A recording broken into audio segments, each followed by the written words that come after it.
Welcome to Make Your Money Matter. I'm your host, Brad Barrett. I'm also a managing director and partner here at One Capital Management. Friends, today on the show, I want to talk about the DALBAR report. You're probably going, what is that? Many of you probably don't even know what it is, but it's a quantitative analysis, basically, essentially a study of investor behavior. Now, for many of you who watch and listen to the Make Your Money Matter show, you know I'm a big believer and a fan of really how we as human beings relate to our money psychologically, because we all have emotions going on all the time. We have two brains, right? Our logical and our emotional, and they're at war constantly. And this study shows, which I think is a fascinating study, every year they relate what the market has done and they look back over 30 years relative to what the average asset allocation fund investor has done. But before I break this down, be sure to smash that subscribe button and hit the notification bell so you don't miss a single episode. All right, let's get into this.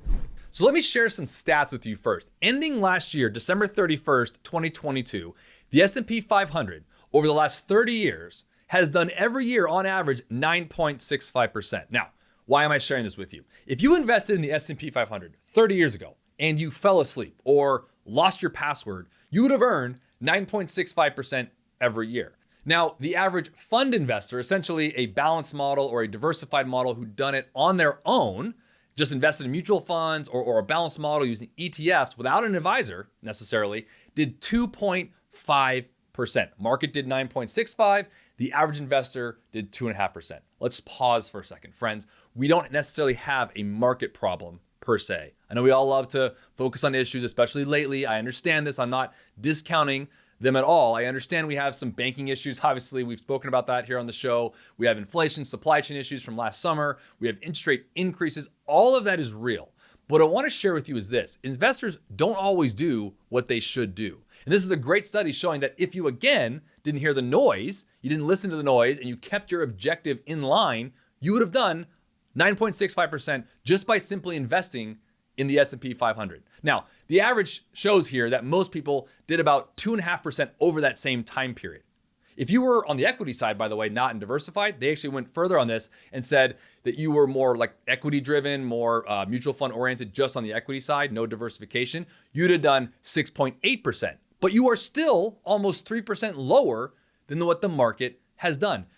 You're going, how can this possibly be? I'm sharing this with you to simply say this. We tend to get in our own way. I share this a lot as a financial advisor. We do this constantly, and it's something that I know that we inherently do almost subconsciously, but I like bringing it up here on the show to remind us that it's important to have someone on your team, on your side, to help weed out what is rational versus what is maybe emotional. It really is important for you to understand the difference. Now, last key point I want to bring up here, which is imperative in this study, is over that same last 30 years, which by the way includes last year's inflation I'm going to bring up here, the average inflation year over year for the last 30 years was 2.5%. Now I want to remind you for a second, the average asset allocation fund investor, the average person over the last 30 years did 2.53%.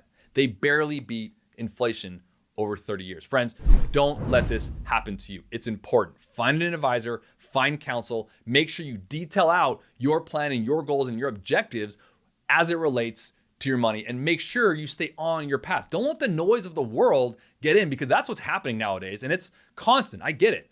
But that's how you become a stat on the average fund investor versus what the market has done. Again, I want to share this. We don't necessarily have a market problem. We have a human being problem, a behavioral investor problem. Don't fall victim to that. I hope you enjoyed today's episode. If you did, make sure to subscribe to our channel and always remember to make your money matter.